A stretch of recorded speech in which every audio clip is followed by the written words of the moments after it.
네, 오늘 3장 제어 최적에서의 적분형 관계식에 대해서 이어서 강의를 하도록 하겠습니다.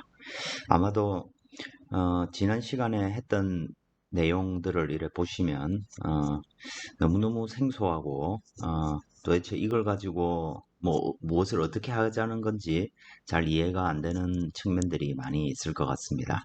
이 3장의 내용은 어, 계속 강조를 하지만 앞으로 여러분들 유체역학을 공부하면서 계속적으로 사용이 되는 내용이라서 매우 중요하고 많은 훈련이 필요한 얘기인 것 같습니다. 기본적으로 이 3장의 내용은 우리가 이 유체랑 관계된 어떤 영역을 생각할 때 그 영역을 컨트롤 볼륨이라고 부르고, 그죠? 컨트롤 볼륨이라는 것이 정해져 있고 어떤 영역입니다. 예를 들어 우리 방이다 라고 하면 어떤 방이 이렇게 있고 여기에 뭐 강의실을 한번 생각해 보겠습니다. 강의실 여기에 문이 있고, 그죠? 어, 여기에 창문들이 이렇게 있습니다. 윈도우들이 이렇게 있습니다. 그리고 뒷문도 있죠, 그죠? 뒷문도 있고. 그런데 이 방 안으로 만약에 문과 어, 앞문과 뒷문을 열어놨다. 그럼 창문은 다 닫아놨다. 그리고 이제 찬바람이 부는 가을입니다. 그죠? 바깥 온도는 찹니다. 그러면 이 방 안에 공기가 있죠. 그죠? 이 공기의 온도가 어떻게 될지 우리가 이런 걸 생각을 해본다는 거죠. 그러면 이 공기가 문을 열어놨을 때, 뭐 예를 들어 앞문에서 공기가 들어왔고 뒷문으로 공기가 나갑니다. 근데 복도의 온도는 뭐 조금 바깥보다는 차지 않겠지만 약간 찬 공기가 들어올 테고, 그죠? 여러분들이 여기에 방 안에 이 강의실 안에 이래 앉아 있다고 생각을 해보겠습니다. 어? 그러면 음, 여러분들 몸에서 열이 나죠, 그죠? 그래서 뒤쪽으로 나가는 공기는 또 온도가 약간 더 높을 겁니다. 어? 그리고 또 여기 벽이 이렇게 윈도우가 있지만 또 여기 유리 창문이 이렇게 있고, 그죠? 단열이 잘 안 돼 있죠, 그죠? 꾸집니다. 단열이 잘 안 돼 있으니까 밖에 공기가 차면 또 방의 온도가 또 낮아지겠죠. 그죠? 과연 이 방의 온도는 높아질까, 낮아질까? 자, 그러면 지금 우리가 생각을 하는 방식이란 게 이렇단 얘기입니다. 그래서 이 방이, 우리가 생각을 하는 영역, 컨트롤 볼륨이 되는 거죠. 그죠? 그리고 문이 있고 창문이 있는 방의 경계, 어, 방의 외벽, 문, 이런 것들은 모두 어디에 있냐면, 컨트롤 서피스에 있는 것입니다. 그래서 나는 방과 그 컨트롤 서피스에서 벌어지는 일만 가지고 어떤 문제를 생각을 하는 것이죠. 그때 어떤 걸 이용을 하냐면 먼저 질량 보존,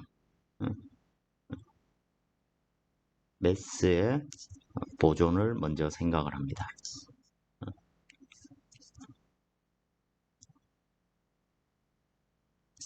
앞문을 통해서 질량이 들어왔고 뒷문을 통해 질량이 나가는 거죠. 그죠? 그 들어오는 바람은 매우 강한 바람이 아니기 때문에 방 안의 밀도는 크게 바뀌지 않을 것입니다. 부피가 정해져 있고, 그죠? 밀도가 크게 바뀌지 않으면 결국엔 들어온 공기만큼 어디론가 나가야 된다는 얘기죠. 그죠? 이건 뭐 문이 한쪽만 열려 있고 공기가 계속 들어오기만 한다. 그러면 공기는 그 안에 질량이 계속 쌓이니까 질량이 증가할 테고. 그죠? 매스, 질량이 보존된다. 또 이거에 운동량, 어? 모멘텀 이퀘이션이 성립한다. 이 문제 같은 경우에는 모멘텀 이퀘이션이 별로 중요하지 않는데 예를 들어 우리가 문으로부터 어떤 공기가 아주 빠른 속도로 훅 들어오면 그죠? 어떤 압력을 느끼게 되죠. 그죠? 어, 이와 같이 뭐 좀 극단적인 경우긴 하지만 이와 같이 어떤 힘이 작용하고 즉 유체에 어떤 외부로부터 어떤 압력이 작용하면 힘이 작용해서 유동의 흐름이 생기는 거죠. 그죠? 어, 그러면 공기의 어떤 속도의 변화, 모멘텀이라는 게 결국엔 질량 곱하기 속도입니다. 그러면 공기는 질량으로 그냥 생각하기가 어려우니까 보통 밀도 곱하기 속도로 생각을 합니다. 자, 밀도가 일정하니까 결국 모멘텀이 바뀐다는 얘기는 속도가 바뀐다는 거죠. 앞문을 통해서 공기가 안쪽으로 들어왔다가 반대 방향으로 뒷문으로 속도가 나갑니다. 공기가. 왜 나가게 될까요? 앞문에 어떤 압력이 높고 뒷문의 압력이 낮기 때문 아니겠습니까? 그죠? 어, 또는 앞쪽의 온도가 높고 뒤쪽의 온도가 낮아서 그쪽으로 어떤 흐름을 만드는 힘이 작용했기 때문에 공기가 흘러가는 거겠죠. 그죠? 속도의 변화를 가지면서. 우리가 이런 걸 생각할 수가 있고, 1번, 2번. 그 다음에 3번, 세 번째로 찬 공기, 따뜻한 공기, 내 몸이 만들어내는 어떤 열, 에너지. 뭐 이제 이런 또 어떤 게 있습니까? 방 안에는. 형광등을 켜두죠. 형광등에서도 열이 나죠. 응? 그 열은 외부로부터 전력이 공급되어 어, 온 거죠. 그죠? 그래서 우리는 저 방 안의 온도를 생각할 때 에너지의 어떤 보존을 생각할 수밖에 없겠죠. 그죠? 에너지 컨저베이션, 에너지케이션이 되는 것입니다. 우리가 알고 있는 관계식은 이 세 가지입니다. 그리고 여기에 뭐 회전이 주어졌을 때 앵귤러 모멘텀 이케이션 이런 게 적용이 되는데 이건 리니어 모멘텀 이케이션하고 똑같은 겁니다. 그러니까 근본적인 관계식은 1, 2, 3번인 거죠. 질량이 보존된다. 모멘텀 이퀘이션. 이건 사실은 F는 ma입니다. 이 관계식. 그리고 에너지가 보존된다. 이런 것들이 어떤 변화와 컨트롤 서피스를 통해서 어떤 양들이 들어오고 어떤 양들이 나가는지 이런 것들의 관계로 표현이 되겠죠. 그죠? 그래서 지금 이 장은 이 세 가지 방정식을 우리가 좀 엄밀하게 정확하게 표현을 하는 것이 이 장의 핵심입니다. 그래서 이제 그걸 하기 위해서 개념적으로 좀 쉬운 질량 보존을 먼저 다루고 그리고 이 세 가지 관계식은 모두 하나의 어떤 원리로 표현이 될 수가 있습니다. 그걸 레이놀즈 트랜스포트 티어렘이라고 부르고 그걸 이용해서 리니어 모멘텀 이케이션 즉 유체에 작용하는 어떤 힘에 관한 관계 그리고 에너지 이케이션을 우리가 다룬다는 얘기입니다. 그리고 우리가 익히 알고 있는 베르누이 이케이션도 여기 보면 에너지 이케이션 안에 한 부분으로 이렇게 있죠. 그죠? 그래서 에너지 이케이션을 유도 단순화시키면 베르누이 이케이션이 된다. 이런 걸 하는 겁니다. 이게 이 엄청나게 복잡한 것 같은 이 3장 내용의 요약이 되겠습니다. 그래서 여러분들이 이런 개념을 가지고 이 내용들을 하나하나 살펴보는 것이 지금 필요하겠습니다. 그리고 아마도 이 3장을 다 배우고 나서도 좀 굉장히 익숙하지 않기 때문에 이런 식의 사고방식이 익숙하지 않기 때문에 좀 어려움을 느끼실 수도 있겠습니다. 근데 여러분들이 막상 푸는 문제들은 막 적분형으로 표현된 이런 복잡한 식을 뭐 하나하나 다 푸는 문제들은 아니기 때문에 개념 위주로 생각을 하는 훈련을 계속 하다 보면 어느 순간 익숙해져 있게 될 것 같습니다.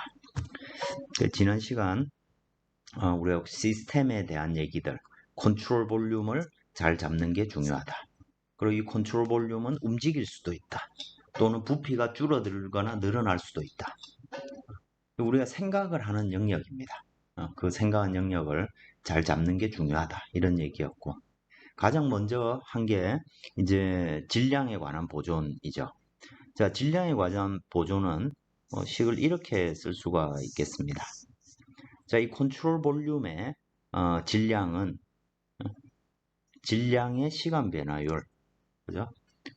단위 시간당 도대체 내가 생각하는 이 컨트롤 볼륨의 질량이 얼만큼 늘어났는지 줄어들었는지는 들어오는 놈과 나가는 놈의 차만큼이다. 그리고 이걸 m다트라고 우리가 표현하죠. 그죠? 사실 아마도 제가 대면 수업을 했으면 출석 부른 후에 아마 한 명을 불러가지고 질문을 했을 것입니다. m다트는? 이라고 질문을 했을 것입니다. 칠판에 m다트는 딱 쓰고 m다트는 뭐예요? 라고 물어봤을 것입니다. 그럼 저는 로우 VA입니다 라는 답이 나오기를 이렇게 기대를 하고 있는 것이죠. 단위 시간당 이거의 단위는 킬로그램 per second입니다. 초당 킬로그램. 즉 컨트롤 서피스의 어떤 면을 통해서 얼만큼의 질량이 들어왔는지 얼만큼의 질량이 나갔는지 이걸로 우리가 저 컨트롤 볼륨 내의 질량이 시간에 따라서 어떻게 바뀌었는지를 구할 수 있다. 개념적으로 간단한 얘기죠. 그죠? 욕조가 있는데 단위 시간을 생각을 해보겠습니다. 물을 틀어서 1초에 50kg의 물이 욕조 안으로 들어왔습니다. 그리고 배수구를 통해서 1초에 30kg의 물이 빠져나갔습니다. 그럼 m.e는 50이고 m.out은 30이죠. 그만큼이 이 욕조 안에 질량이 바뀐 양이 되죠. 이 양이 결국 dt분의 dmcv로 형태로 표현이 되는 것이죠. 그리고 이 m는 매우 간결하게 쓰면 로VA인데, 그죠? 만약 우리가 임의의 어떤 컨트롤 볼륨을 생각한다. 어떤 임의의 컨트롤 볼륨을 생각하면 그 면의 방향은 항상 바깥을 향하는 방향을 우리가 노멀 벡터라고 정의를 할 수 있고, 그러면 거기에 유동이 나갈 수도 있고, 그죠? 들어올 수도 있죠. 그죠? 자, 그래서 그 둘의 벡터가 결국엔 m의 부호를 결정할 텐데, 저 m는 결과적으로 자, 컨트롤 서피스에 대해서 작은 면적 요소를 기준으로 볼 때 밀도 곱하기 속도 벡터의 면에 수직한 노멀 벡터를 내적한 양으로 이렇게 표현할 수 있다는 것이고, 저기에서 내적을 그냥 하나로 컨트롤 서피스에 대해서 표현하면 노멀 면에 대해서 수직한 속도 성분을 다 더한 양이 m다트가 된다. 이것이 우리가 지난 시간에 한 내용이 되겠습니다. 요걸 이제 간단하게 이제 풀어서서 로우 VA라고 쓰는 것이죠. 이때 로우 VA라고 쓸 때 요 V라는 것은 평균 속도가 되겠죠. 그죠? 자, 그걸 이제 지난 시간에 이렇게 유도를 해봤습니다. 그죠?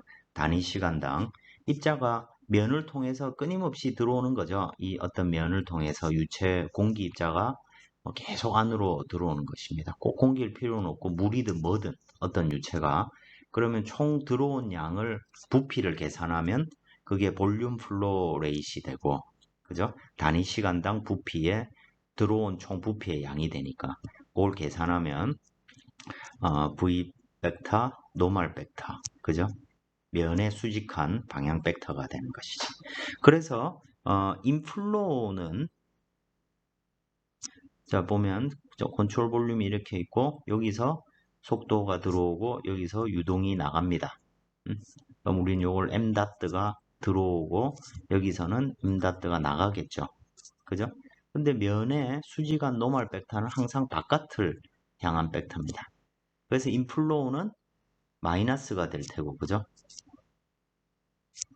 그 다음에 아웃플로 나가는 밖으로 빠져나가는 양이 플러스가 되겠죠. 그죠? 그걸 이제 또 한 번 더 이렇게 설명을 했고, 자, 속도 분포가 임의의 어떤 면, 내가 지금 생각하는 면은 여기 요 면이 되겠죠. 요 면을 생각을 한다고 하면 요 면의 속도 분포가 다르더라도 그걸 적분해 가지고 면적으로 나눠주면 평균 속도를 우리가 얻을 수 있다. 그래서 rho VA라고 표현을 했을 때는 그 평균 속도의 의미가 되는 것이죠. 그죠? 그래서 이런 적분형으로 표현되어 있지만 실질적으로 우리들이 쓰는 건 평균 속도가 얼마다 뭐 이런 식으로 해서 생각을 하게 되는 것입니다. 자, 그래서 다시 이 컨트롤 볼륨에 대해서 적용을 하면 이런 얘기를 할 수 있는 것이죠. 이 컨트롤 볼륨과 서피스를 하나의 어떤 유체 시스템이다 생각하면 우리는 총 어떤 시스템, 이 시스템의 총 질량의 변화는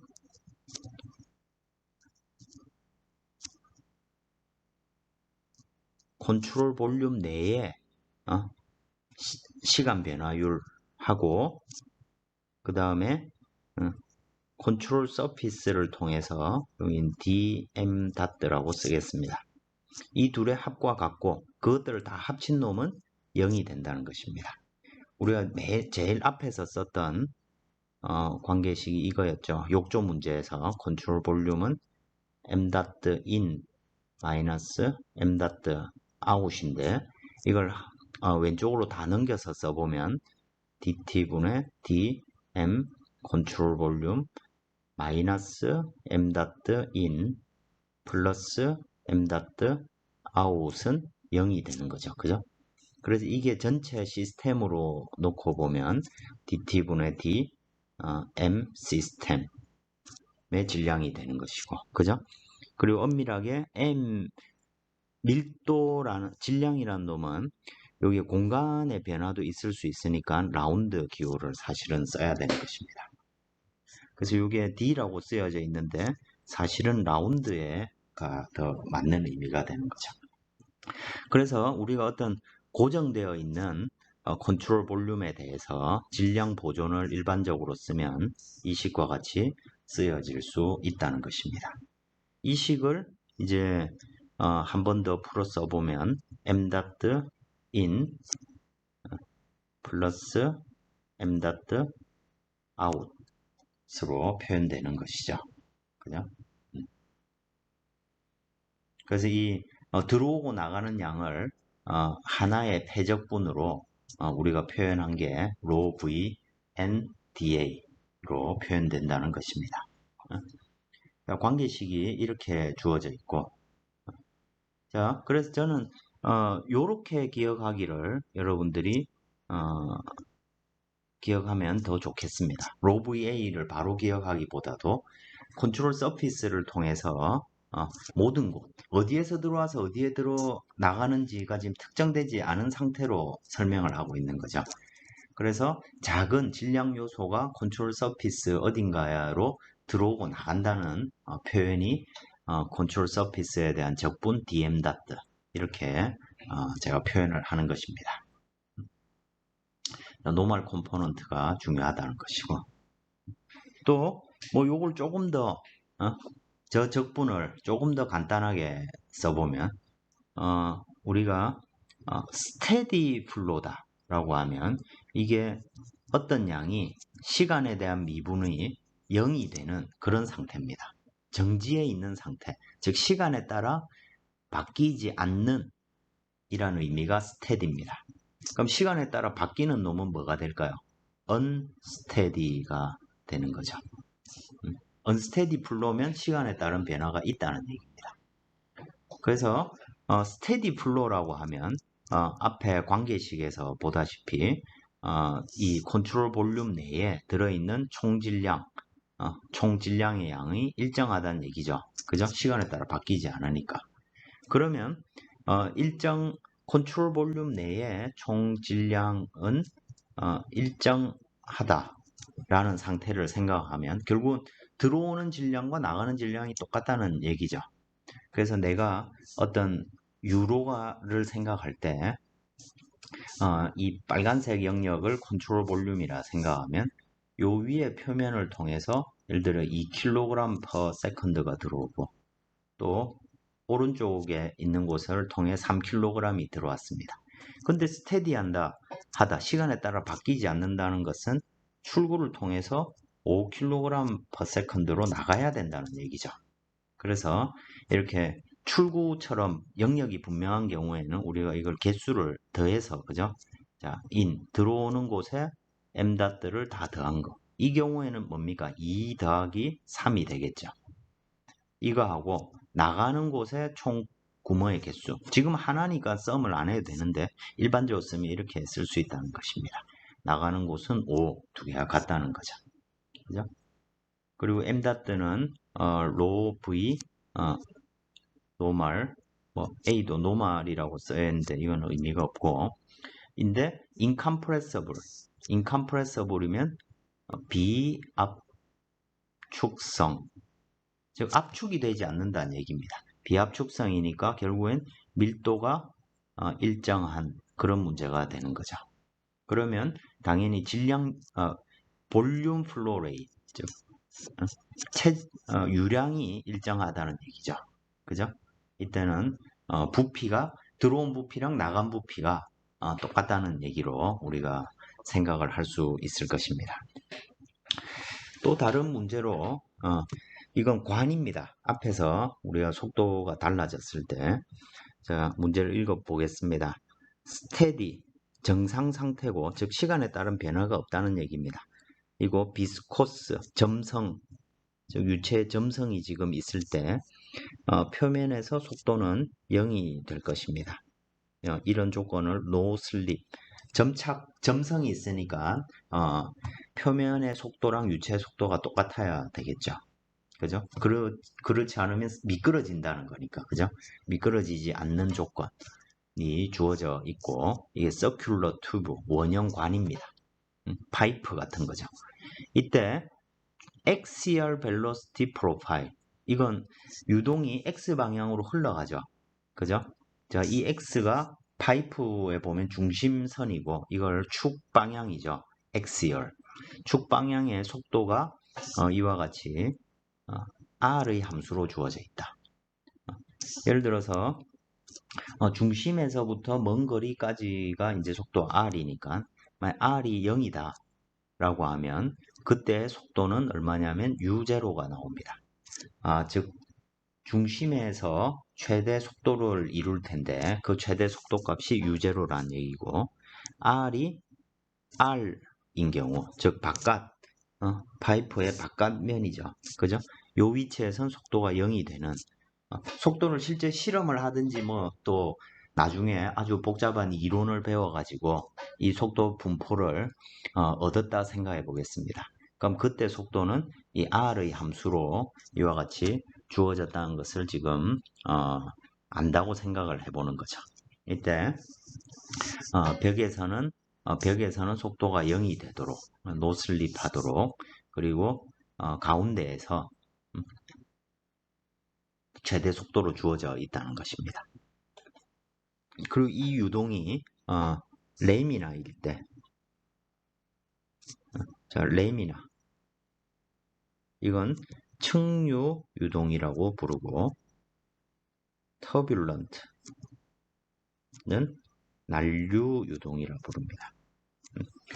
자, 저 흐름이 굉장히 저속일 때 유동이 반듯하게 아주 규칙을 이루어서 흘러가는 것처럼 보이는 유동이 레미나 유동이고 또 속도가 빨라져 가지고 실제로 난류 유동에서 이 파이프 안에 속도 분포를 어느 한 순간을 딱 측정을 했다 치면 속도 분포가 거의 뭐 이런 식으로 되어 있습니다.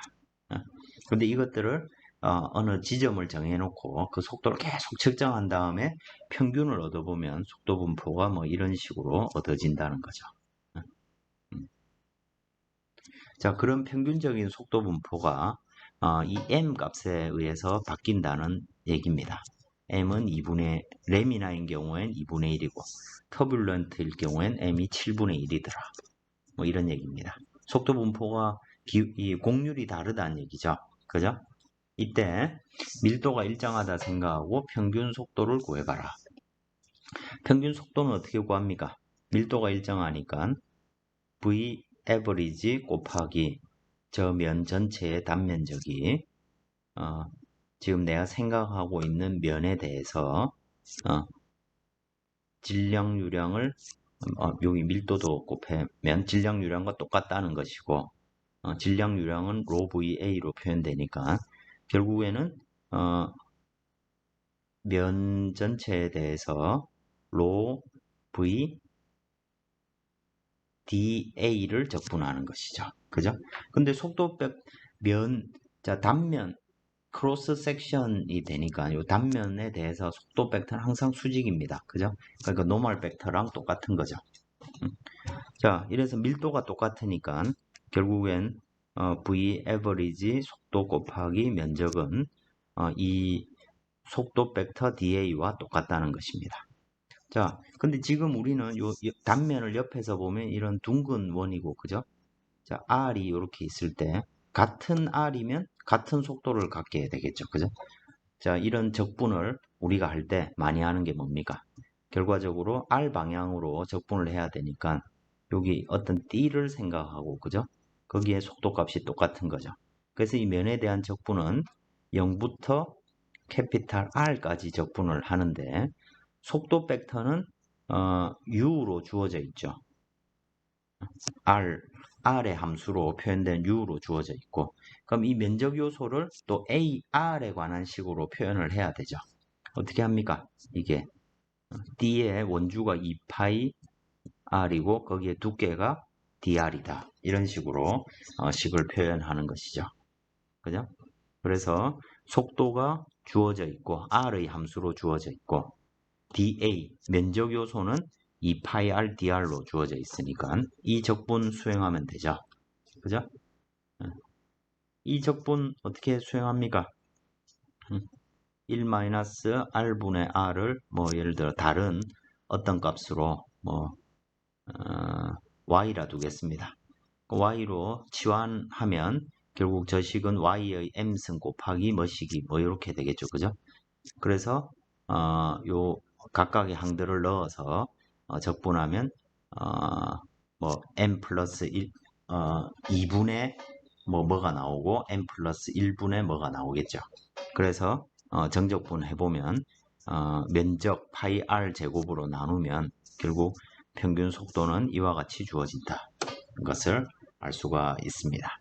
평균 속도로 보면 자 레미나인 경우에 m이 2분의 1을 넣으면 에버리지 속도는 약 0.53 유제로 정도가 나옵니다. 근데 실제 아주 이그젝트한 값은 0.5 정도가 되고요. 난류 유동일 경우에는 에버리지 속도가 0.82 유제로 정도 됩니다.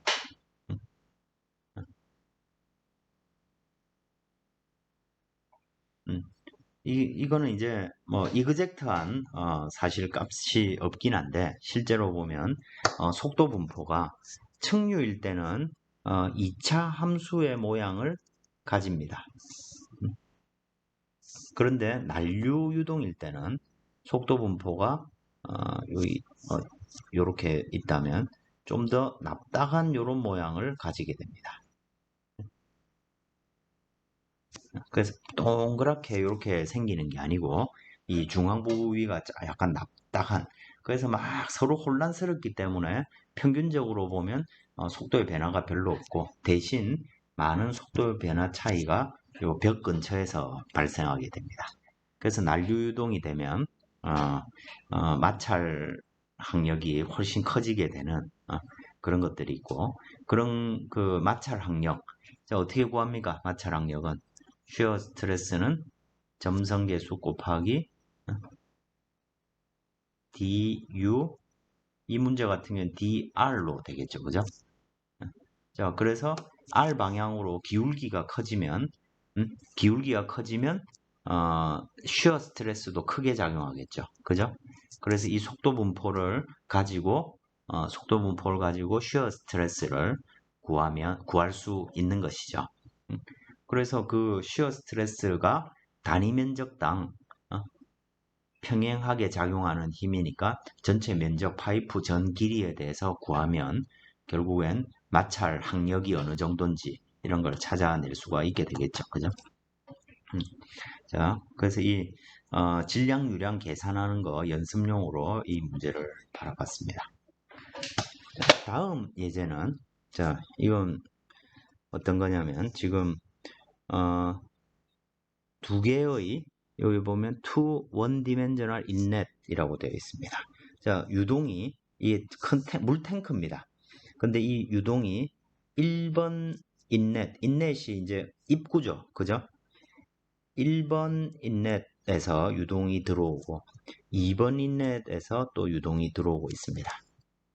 그리고 이 위쪽에는 공기가 들어 있습니다. 그러면 물이 차오르면 공기는 계속 압축이 되겠죠. 그죠? 그리고 물의 높이는 h입니다. 현재. 그리고 이때 뭘 구하라고 하냐면 물 높이의 변화율을 구해보라고 되어 있습니다.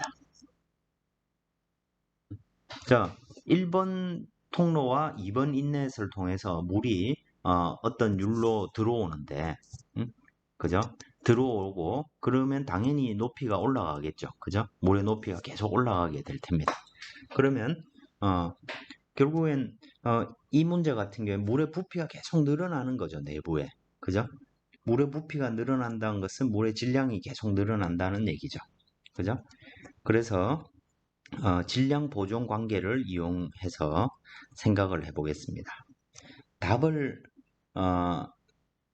이제 답을 바로 구하려고 하기보다 우리가 배운 관계식들을 먼저 써보는 게 필요하겠죠.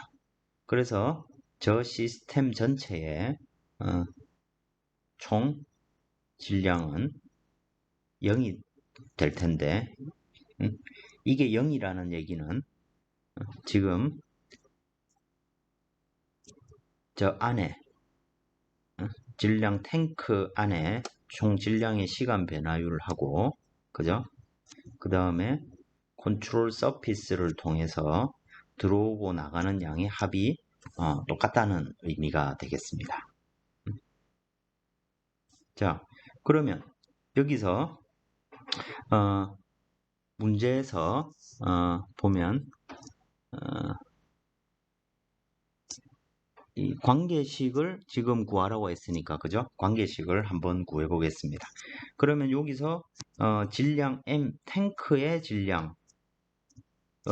어떻게 구할 수 있습니까? 탱크의 질량은 컨트롤 볼륨에 대해서 그죠? 밀도 곱하기 부피의 총합인데 지금 물이니까 밀도가 일정하죠. 그죠? 맞습니까? 그래서 요 양은 워터로 생각할 수 있을 거고 그죠? 이거 곱하기 부피는 저 물의 부피는 어떻게 계산이 됩니까? 바닥의 면적을 탱크의 에리어 바닥 면적이 AT라고 하네요. 그죠?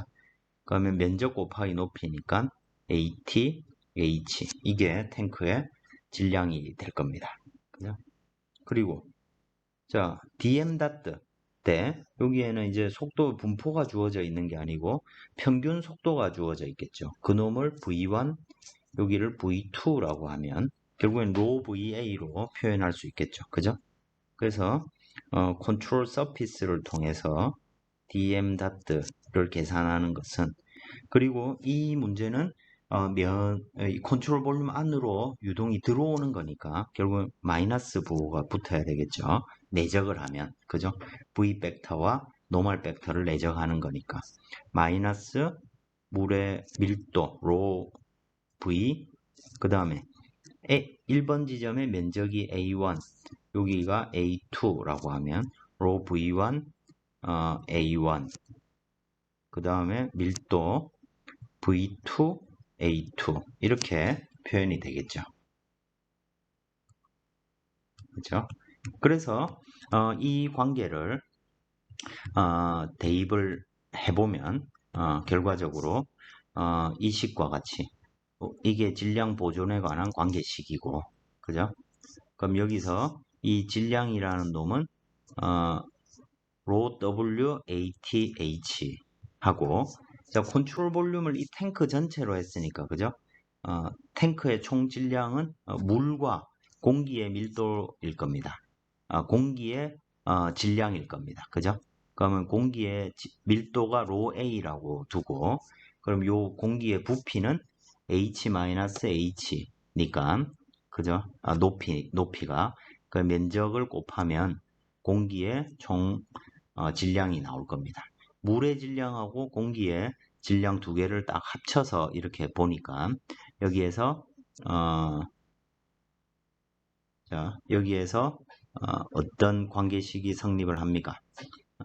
여기에 총 질량을 구한 다음에 시간으로 미분을 했습니다. 그죠? 시간으로 미분을 했고, 그러면 dt분의 d 물의 질량의 변화량하고 요 두 번째 항은 공기의 질량의 변화량, 이렇게 식을 정리할 수가 있겠죠. 근데 여기서 캐피탈 H는 캐피탈 H는 0이죠. 그죠? 캐피탈 H가 0이고 또 높이도 높이도 바뀌는데 문제는 공기 같은 경우에는 부피가 줄어들면서 밀도는 어떻게 됩니까? 증가하죠. 그죠? 근데 이 안에 공기가 어디에서도 들어오고 나가고 하지 않으니까 공기의 질량 자체는 콘스탄트 하겠죠. 그죠? 공기의 질량 자체는 콘스탄트 할 겁니다. 그러니까 사실은 여기 공기의 밀도가 바뀌고 높이가 바뀌는 요만큼이 결국에는 서로 상쇄돼 가지고 0이 된다는 얘기입니다. 그래서 요 양은 0이 된다는 것이죠. 질량이 일정하니까 공기의 질량은.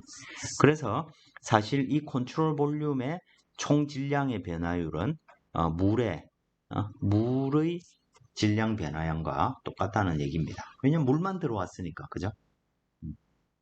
자, 그래서 이 식을 최종적으로 여기다가 대입을 해보면 WAT가 나오고 이쪽에 1번 인렛과 2번 인렛으로 들어오는 양이 정해지니까 결과적으로 DHDT, 즉 시간에 따라서 이 높이가 얼만큼 올라가는지는 이 관계식으로 구할 수 있다는 얘기입니다.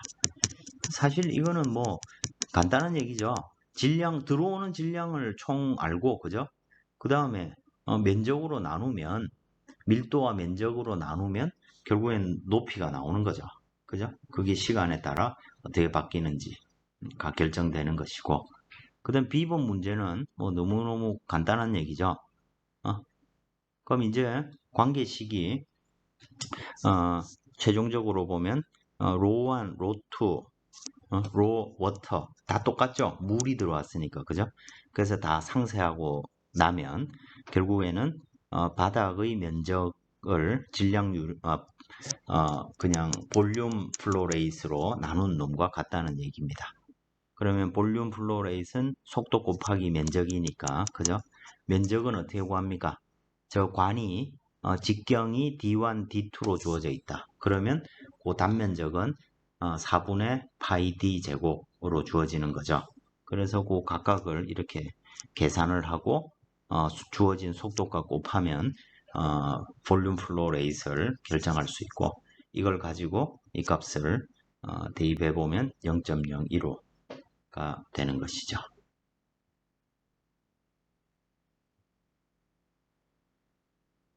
이와 같이 직접적으로 저 식이 굉장히 복잡해 보이는 것 같지만 결국 개념이라는 것은 들어온 질량과 자, 들어오거나 나간 질량을 생각하면 그게 어떤 컨트롤 볼륨 내의 질량 변화율과 같다.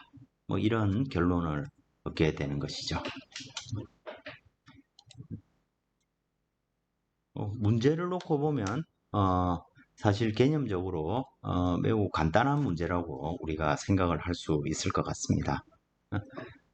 나중에 조금 더 어려운 문제들이 있지만 어쨌든 중요한 것은 내가 풀고자 하는 영역을 컨트롤 볼륨으로 잡고 컨트롤 서피스를 통해서 얼만큼의 질량이 들어오고 얼만큼의 질량이 나가는지를 계산할 수 있으면 결국 질량 보존 관계식을 적분형이든 뭐든 우리가 다 풀어낼 수 있다는 것이죠. 그죠? 우리 이제 계산하는 방법들 위주로 이렇게 생각을 해본 것입니다.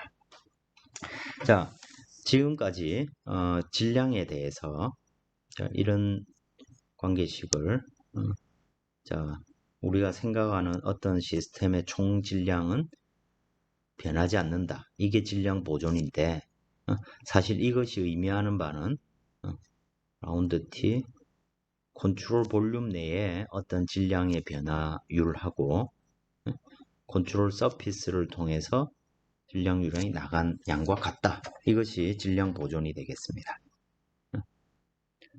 그리고 이게 실용적으로 보자면 만약에 이 식은 라운드 T 라운드 컨트롤 볼륨에 대한 질량 더하기 컨트롤 서피스에 대해서 로 V 노멀 벡터 dA가 0이다. 이렇게 쓸 수 있고, 그죠? 또 이걸 또 한 단계 더 간단히 써보면 dt분의 dm 컨트롤 볼륨 더하기 컨트롤 서피스에 대한 적분을 우리가 이걸 다 풀어서 써보면 결국에는 부호가 이제 거꾸로 되죠. 자, 들어오는 놈에 m닷들을 다 더한 거 그리고 나가는 놈에 m닷들을 다 더한 놈의 합은 0이더라. 식을 우리가 이렇게 쓸 수가 있는 것이죠. 그죠? 자, 이게 지금 우리가 배운 질량 보존에 관한 관계식입니다. 그런데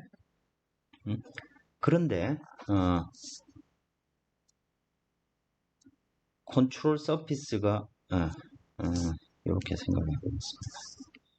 어떤 컨트롤 서피스가 있고 결국에는 이놈을 통해서 어떤 속도 벡터로 서로 다른 속도 벡터를 가지는 놈이 들어오고 나가는 이런 걸 일반적으로 우리가 지금 써놓은 것인데 질량 보존만 성립하는 게 아니고 리니어 모멘텀에 대해서도 성립하고 에너지에 대해서도 이 관계식이 성립을 하게 됩니다. 그래서 에너지 모멘텀에 대해서 이 식을 생각해 보면 결국엔 뭐냐면 이 유체에 어떤 힘이 작용하면 여기에는 이 유체 시스템의 총 운동량의 변화가 발생한다 는 얘기고요. 그럼 요거는 이 시스템, 이 컨트롤 볼륨과 컨트롤 서피스를 다 합친 저 시스템에 이 관계식이 여전히 작용해야 된다는 것이죠. 자, 그래서 이거는 또 어떻게 식을 표현할 수 있냐면 자, 그러면 운동량의 변화를 만드는 놈은 뭐 이런 놈입니다. 예를 들어 유동이 여기 컨트롤 볼륨이 이렇게 주어져 있습니다. 그리고 여기서 여긴 벽이고요. 유동의 통로가 좁아집니다. 유동의 통로가 좁아지면 면적이 좁아지니까 속도가 가속이 되겠죠. 그죠? 왜냐하면 밀도가 일정하다면 VA 1번 지점에 VA하고 2번 지점에 VA가 같아야 되니까 그죠? 속도 곱하기 면적. 그래서 면적이 줄어들면 속도가 빨라집니다. 자, 그래서 이렇게 됐을 때 속도가 이렇게 빨라졌는데 이렇게 되면 만약에 우리가 깔때기 같은 곳에 물이 유입이 되면 그 깔때기가 추진력을 얻게 되죠. 힘을 받게 됩니다. 그죠? 그 힘이 왜 발생하는 것일까요? 그걸 지금 우리가 따지는 것입니다. 자, 컨트롤 볼륨이 이렇게 있을 때 이 컨트롤 볼륨의 전체에 어떤 힘이 작용을 했다. 자, 그 힘은 여기에 이렇게도 생각해 볼 수 있겠죠. 또 이 지점 입구 쪽의 압력, 출구 쪽의 압력이 서로 다르다라고 했을 때 유동의 압력이 다르면 그쪽으로 흐름이 생기죠. 그죠? 그러니까 압력은 어떤 힘이니까 압력 곱하기 A가 힘이고 또 압력 곱하기 A가 반대 방향으로 어떤 힘이죠. 힘의 차이가 있으면 거의 어떤 흐름이 생기게 되죠. 그죠? 자, 어떤 힘이 주어지면 시스템 전체의 운동량의 변화가, 즉 속도의 변화가 발생한다는 것입니다. 이 변화는 또 어떻게 표현할 수 있냐면, 자, MV인데 컨트롤 볼륨의 총 운동량하고 이 컨트롤 서피스를 통해서 유동이 들어오고 나가죠. 들어오고 나가는 유동의 속도 벡터가 곱해진 양만큼, 즉 여기 결국에는 유동이 흘러 들어올 때 어떤 압력으로 들어오고 흘러 나갈 때 어떤 압력으로 나가는지, 흘러 들어올 때 운동량이 얼마인지 흘러 나갈 때 운동량이 얼마인지, 즉 여기에 컨트롤 서피스에 대한 요식은 뭐냐면 입구를 통해서 들어온 총 운동량이 되고, 그죠? 자, MV가 운동량입니다. 근데 지금 우리는 단위 시간당 운동량을 따지죠. 그러니까 M.V가 운동량이 되겠죠. 그죠? 그래서 그거를 이렇게 하나 적분형으로 표현한 게 요 식입니다. 요 양은 컨트롤 볼륨의 총 운동량이죠. 위에 써놓은 질량 보존에 관한 관계식하고 지금 똑같은 형태로 지금 표현이 되고 있는 것입니다. 그죠?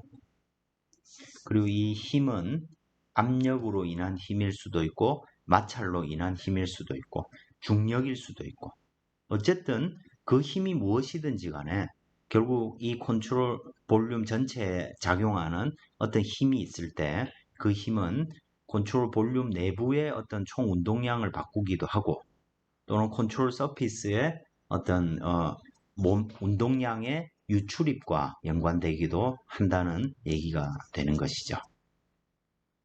이게 바로 리니어 모멘텀 이퀘이션입니다. 자, 에너지에 대해서도 생각을 해보겠습니다. 자, 그러면 여기에 압력이 높을 수도 있고 온도가 높은 놈이 들어와 가지고 온도가 낮은 놈이 나갈 수도 있죠. 그죠?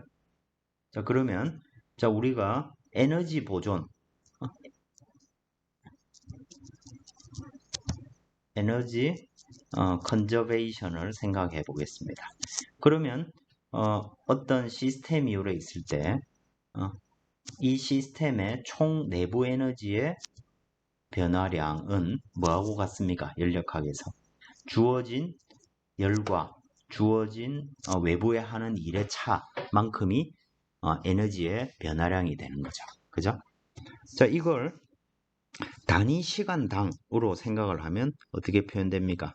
E 다트가 되고, 그죠? E 다트는 Q 다트 마이너스 W 다트 이렇게 표현을 할 수 있는 거죠. 단위 시간당 변화량. 그죠? 자, 그래서 어떤 우리 이 시스템에 대해서 이 시스템에 대해서 어떤 열과 일이 작용했을 때 결국엔 dt분의 d 총 에너지 이 에너지는 시스템의 에너지에 해당되겠죠. 저 시스템의 총 에너지가 바뀌는데 이 바뀐 에너지는 총 에너지는 뭐와 같냐면 컨트롤 볼륨 안에 남아있게 되는 에너지의 총합, 그게 합의 변화량, 이게 이제 이런 식으로 쓰여지는 거죠. 컨트롤 볼륨의 에너지, 그죠? 하고 컨트롤 서피스를 통해서 질량 유량이, 즉 유체가 흘러들어오고 흘러나갑니다. 그 흘러들어오고 흘러나가는 놈이 갖고 있는 에너지, 그건 이제 단위 부피당 에너지가 되겠죠. 그죠? 그리고 요 총 에너지라는 놈은 결국에 뭐냐면 m 곱하기 스몰 e, 캐피탈로 쓰기도 하고 스몰 e 총 내부 에너지, 그죠? 이런 식으로 식이 표현될 수 있는 것이죠. 그죠? 그래서 이거 토탈이라고 T 여기서 이 T는 토탈 인터널 에너지라고 우리가 부를 수 있습니다. 즉 이 에너지라는 것은 열 에너지일 수도 있고, 그죠? 운동 에너지일 수도 있죠. 열 에너지와 운동 에너지, 그리고 위치 에너지 이런 걸 다 합친 놈을 토탈 인터널 에너지라고 부르게 됩니다. 나중에 공부를 하고 어쨌든 뭔가 총 에너지의 관점에서 이렇게 바라보는 것이죠. 지금 여기 이 식이 뭐냐면 결국 우리가 배우게 될 에너지 이퀘이션이 되는 것입니다. 이렇게 설명을 하면 조금 그럴싸한데, 그죠? 자, 그래서 우린 이걸 이렇게 얘기를 할 수 있겠습니다. 어떤 컨트롤 볼륨이 있는데 나의 관심사는 총 질량이 컨트롤 볼륨 내부의 질량이 어떻게 바뀌는지를 알고 싶고, 그 다음에 그 바뀌는 양이라는 것은 단위 시간당 질량이 바뀔 수도 있고 총 운동량이 바뀔 수도 있고 총 에너지가 바뀔 수도 있습니다. 그 세 가지 양이 어떻게 바뀌는지에 관심이 있단 말이죠. 근데 그 양을 어떻게 결정하느냐? 결국엔 컨트롤 서피스를 통해서 유체가 들어오고 나가는데 그놈이 운동량을 짊어지고 들어올 수도 있고 에너지를 짊어지고 들어올 수도 있는 거죠. 또 뜨거운 공기를 온도가 높은 유체가 들어와가지고 온도가 낮은 어떤 유체가 나갔다. 그러면 그 차이만큼 내부에 에너지가 쌓여 있겠죠. 그죠? 그런 관계식들을 우리가 다 유도를 할 수 있고, 이걸 차근차근 하나 써보면, 자, 일단 첫 번째 질량 보존에 대해서, 자, 어떤 총 시스템의 총 질량은 바뀌지 않는다. 근데 이것의 의미는 질량의 값이 일정하다는 것이 아니고, 자, 어떤 컨트롤 볼륨 내에, 자, 총 질량이라는 것은 밀도 곱하기 어떤 부피죠. 컨트롤 볼륨 전체에 대해서. 그죠? 그럼 이걸 이렇게 쓰지 말고 그냥 개념을 먼저 잡기 위해서 컨트롤 볼륨의 총 질량이라 생각을 하겠습니다. 이거 더하기 컨트롤 서피스를 통해서 유출입되는 질량, 유량의 합과 두 개가 같다는 것입니다. 자, 그 다음에 운동량 관계식은 자, 어떤 유체 요소에 힘이 작용을 했습니다. 그러면 당연히 저 시스템에 이때는 M이 되겠죠. 그죠? MV 시스템의 전체의 총 운동량에 사실은 M이라고 썼지만 저게 그냥 한 숫자 값이 아니고, 그죠? 상수가 아니죠. 그죠? 적분을 그냥 우리가 개념적으로 지금 간단히 써놓은 것입니다.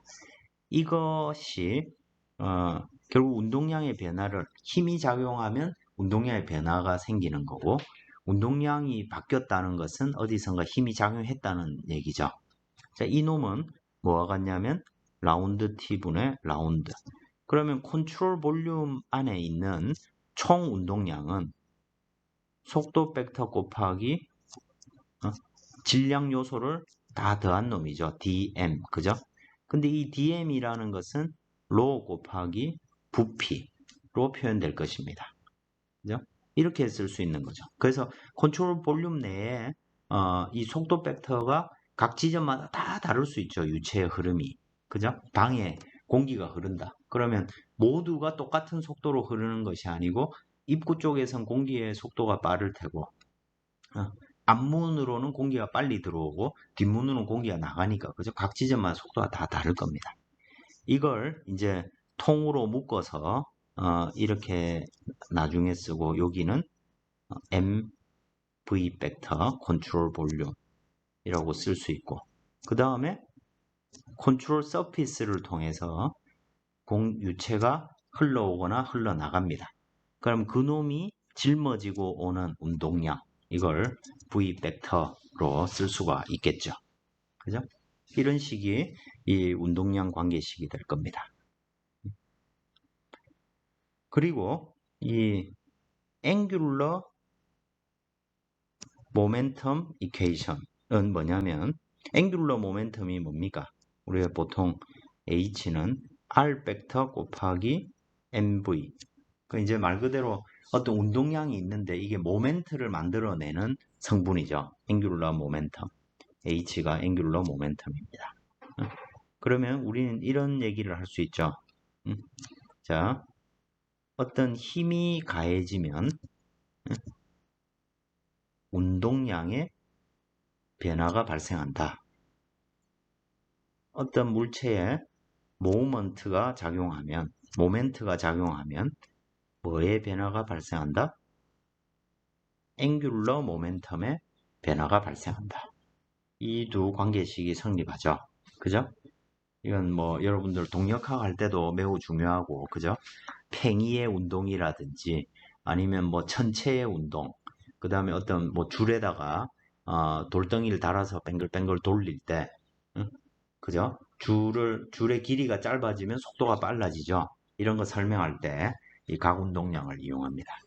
근데 기본적으로 모멘트라는 것도 R 벡터 크로스 F죠. 그죠?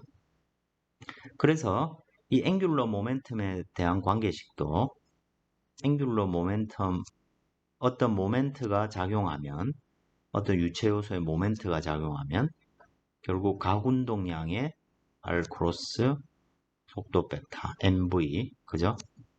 의 변화가 발생을 하는데, 이놈은 또 뭐와 같냐면 컨트롤 볼륨 내부의 모든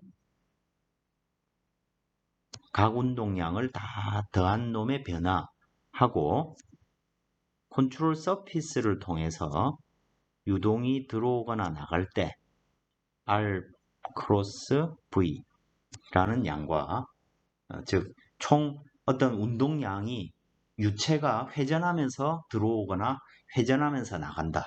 이럴 경우에 그 양들을 다 썸하면 똑같은 식이 된다는 것이죠. 그죠? 이게 앵귤러 모멘텀 이퀘이션이 되는 것입니다. 그러니까 똑같은 식이죠. 이 둘은 똑같은 식입니다. 근본적으로. 근데 이제 예를 들어 스프링클러의 운동이라든지 아니면 팬의 운동, 즉 프로펠러의 운동, 이런 거 설명을 할 때 이제 이 리니어 모멘텀 이퀘이션을 이렇게 바꿔서 다루게 되는 것이죠. 그렇기 때문에 사실은 똑같은 식이라서 거의 근본적인 식으로 쳐주지는 않습니다. 그럼 에너지 이퀘이션은 어떻게 됩니까?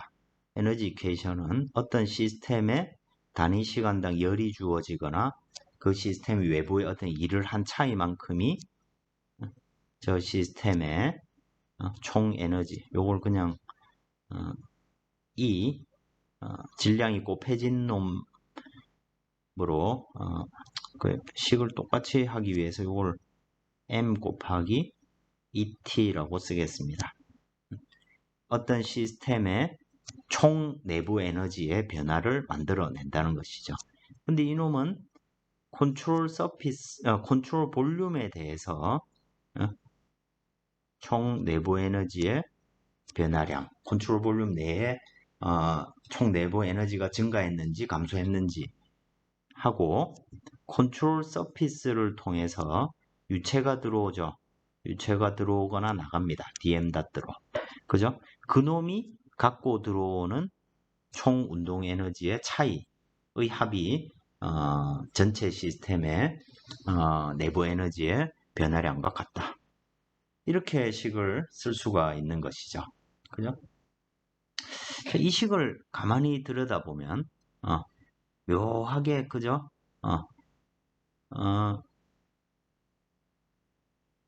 그래서 이 이퀄로 되어 있는 요쪽 항을 이렇게 생각을 해보면 제일 위에 있는 놈이 MCV고, 그죠? 그 다음에 MCV V 벡터고, 여기에는 R 벡터, MV 벡터. 그죠? 그 다음에 에너지 같은 경우에는 MCV 곱하기 ET 이렇게 주어져 있고, 그죠? 그 다음에 DM 다트, 컨트롤 서피스에 대한 적분에서 DM 다트 앞에 있는 건 1, V 벡터, R 크로스 V 벡터, ET 이렇게 주어지는 거죠. 그죠? 그러니까 이 관계식들이 사실은 어떤 하나의 어떤 통일된 관계식으로 표현될 수 있다는 것입니다. 이 식이 여기 써놓은 요 네 개의 식이 이번 장에서 배우는 모든 내용입니다. 3장의 모든 내용입니다. 자, 마찬가지로 이 질량 보존에 대해서 이 왼쪽 상단에 있는 것처럼 1번식으로 표현할 수도 있고 2번식으로 표현할 수도 있고 3번식으로 표현할 수도 있죠. 그죠?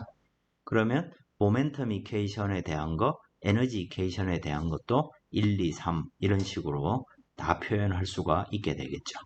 그죠? 이것을 하나의 어떤 원리로서 설명을 하는 것이 레이놀즈 트랜스포트 시어렘이라는 것입니다.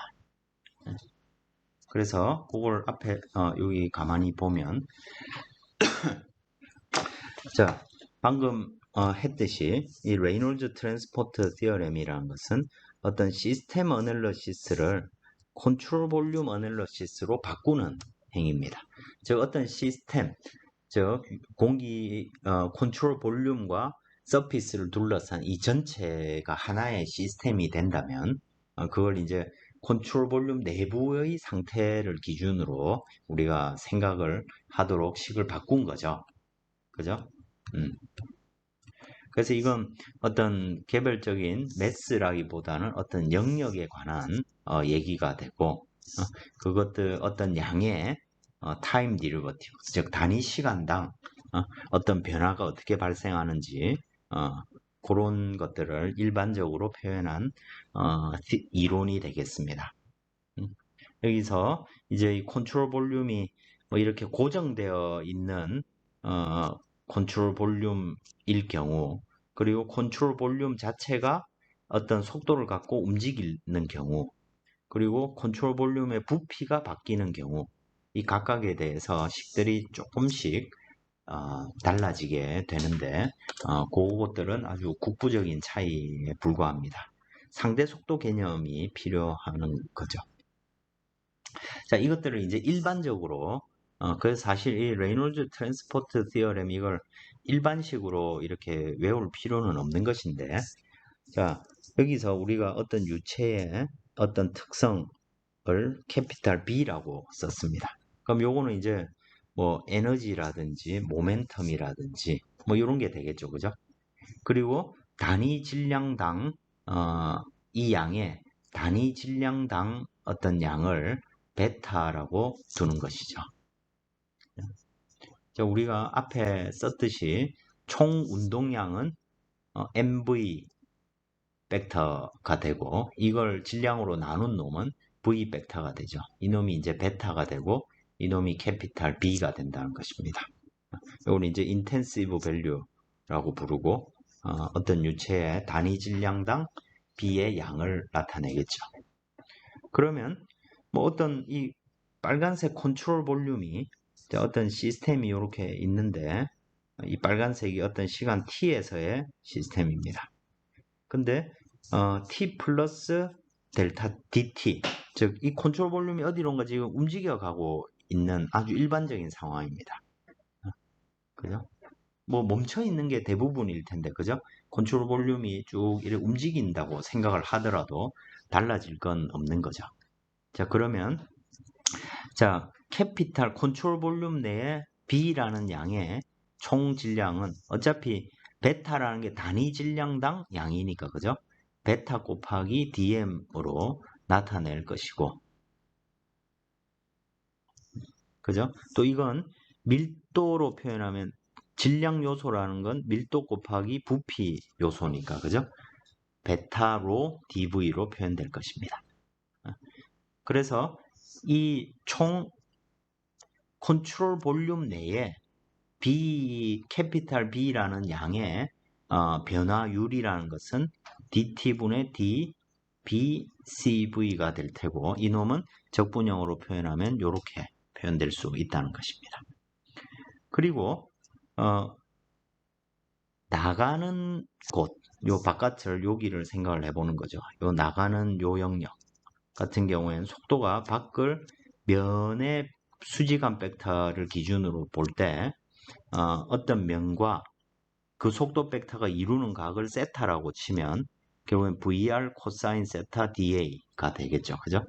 이건 내적을 풀었으면 코사인 세타가 나오죠. 그죠? 크기에다가.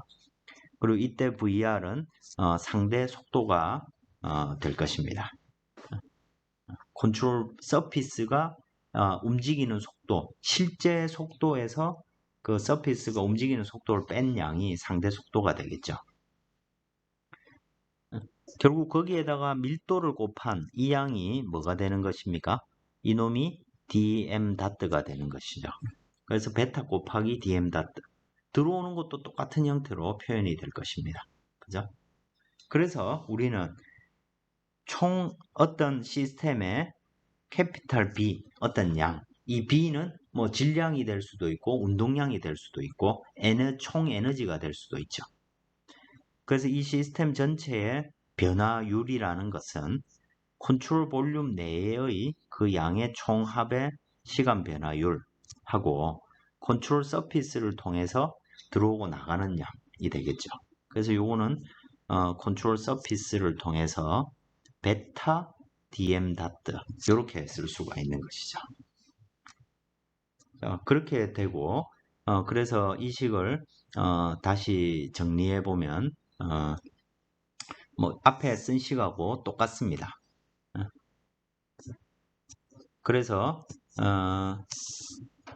최종적으로 이 식을 레이놀즈 트랜스포트 시어렘이라고 하고 그래서 캐피탈 B하고 베타는 우리가 앞에서도 따져봤듯이 총 4개의 관계식이 나올 수 있죠. 근데 근본적으로 3개입니다. 질량, 캐피탈 B가 질량 M이면 베타는 1이 되겠죠. 그죠? 질량으로 나눈 양이니까.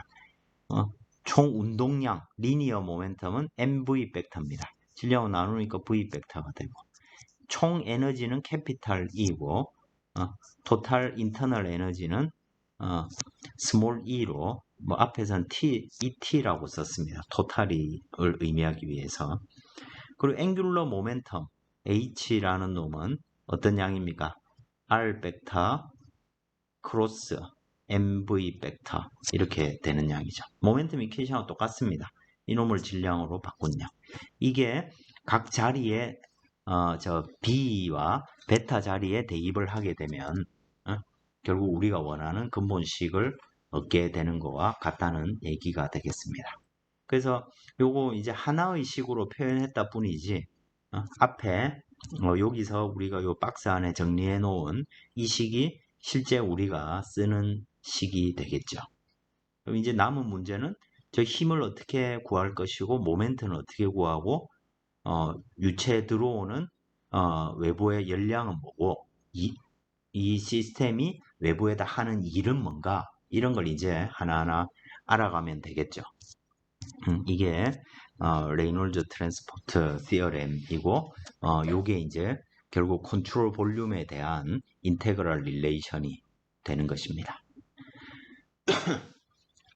또 이 식은 미분형으로 표현을 할 수가 있는데 이 미분형으로 이 식을 표현하면 뭐 다음과 같이 쓰여질 수가 있습니다. 이 미분형은 다음 이 4장으로 넘어가면서 다시 공부를 하도록 하겠습니다. 자, 그리고 이 단어에서 플럭스라는 말이 나옵니다. 이 플럭스라는 개념은 유속, 뭐 여러분들 뭐 태양빛이 표면으로 들어올 때, 창문을 통해서 들어올 때, 뭐 유속의 형태로 들어온다. 또는 뭐 마그네틱 플럭스 뭐 이런 것들을 배웠을 겁니다. 이건 어떤 면을 기준으로 어떤 양이 면에 어떤 면이 있을 때 그 면을 통과하는 어떤 양의 개념을 얘기를 하는 것입니다. 자, 그래서 여기에 보면 어떤 시스템 전체의 디리버티브 요거죠.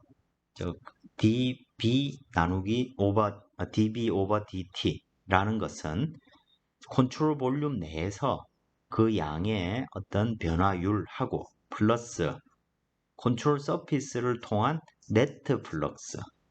그러니까 뭐 m닷을 말하는 거죠. 그죠? 자, 컨트롤 서피스를 통과해서 들어오거나 나가는 어떤 양. 이런 걸 우리가 플럭스라고 부르고 또 그래서 질량 유량을 우리가 매스 플럭스라고 부르기도 합니다. 그렇다는 모멘텀 플럭스, 에너지 플럭스 뭐 이렇게 부르기도 한다는 것이죠. 어쨌든 결정적으로 이런 식이 되고 그러면 또 저 적분을 한 번 더 풀어서 보게 되면 자 어떤 컨트롤 볼륨이 있고 거기에 캐피탈 B라는 양이 있고 그러면 이게 총 양이 되죠. 그죠? 이게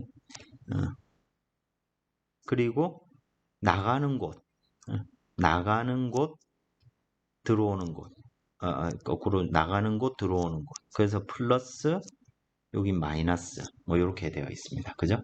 그래서 결과적으로 기본적으로 컨트롤 볼륨 서피스를 통해서 질량 유량이 나가거나 들어옵니다. 그죠? 근데 그놈이 베타라는 양을 들고 들어오거나 나간다는 얘기죠. 그리고 이 베타는 1V2T입니다. 그죠? 그래서 매스 플로 얘기할 때는 시그마 그냥 m닷가 될 테고 그죠? 모멘텀 이케이션 할 때는 속도 벡터 m닷가 될 테죠. 그죠? 또 에너지일 때는 토탈 인터널 에너지 곱하기 m닷의 썸으로 뭐 in 또는 out이 되겠죠. 그죠? 이런 식으로 우리가 식을 표현할 수 있다는 것입니다. 그걸 하나로 그냥 써놓은 것이죠. 그죠? 실제 우리가 문제를 풀 때는 이 관계식을 아주 많이 쓰게 됩니다. 그래서 이걸 이용해서 저 개념에 따라서 이 문제를 한번 보겠습니다. 자, 어떤 컨트롤 볼륨이 있는데 이게 원디멘저널 바운더리 섹션. 원디멘저널이라는 것은 실제 속도는 2차원적으로 바뀌는데 그걸 그냥 대표값 하나로 뒀다. 뭐 이런 얘기와 같습니다. 그리고 컨트롤 볼륨 내의 유동은 스테디하다고 했습니다. 스테디하다는 것은 시간에 따른 변화가 없다는 얘기입니다. 그죠? 그리고 각 섹션의 플로 프로퍼티는 이 그림과 같습니다. 1번, 2번은 인렛입니다. 유동이 안으로 들어온다는 얘기고 3번은 아웃렛입니다. 유동이 나간다는 얘기입니다.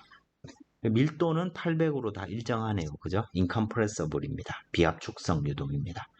근데 속도는 5m per second, 8m, 17m per second로 속도가 각기 다릅니다. 면적도 2, 3, 2로 다릅니다. 그리고 내부 인터널 에너지는 킬로그램당 줄로 내부 에너지가 각기 다릅니다. 그죠? 자, 그러면 여기서 밀도가 일정하고 이게 스테디라고 했으니까 그죠? 질량 유량이 똑같아야 되죠. 그죠? 그 질량 유량을 곱해보면 어떻게 됩니까? 밀도가 일정하니까 그죠? 유량이 똑같으면 되죠. 속도 곱하기 면적의 썸이 다 0이 돼야 될 겁니다. 그래서 해보면 5 곱하기 2가 들어오고 그죠? 마이너스 붙이고 또 뭐 플러스 해도 상관없습니다. 그 다음에 빼기 8 곱하기 3 속도 곱하기 면적 더하기 17 곱하기 2 이렇게 되는 거죠. 그럼 이놈은 마이너스 10 마이너스 38 24 그리고 이놈은 플러스 34 그래서 합산하면 0이죠. 그죠? 그래서 이놈은 스테디한 놈이죠. 질량유량이. 그래서 지금 측정을 틀리게 하지 않았다는 것입니다. 그죠? 스테디 할 수 있는 조건이죠. 질량이 다르면 그 질량이 어디로 가냔 말이죠. 보통 이 안에는 사실 아주 복잡한 어떤 기계 장치들이 막 있을 수가 있습니다. 기계 장치들이 막 있을 수 있는데 우리는 그 기계 장치를 그냥 컨트롤 볼륨 하나로 그냥 생각을 해버리는 겁니다. 이게 이제 역설계라는 개념입니다. 인버스 디자인.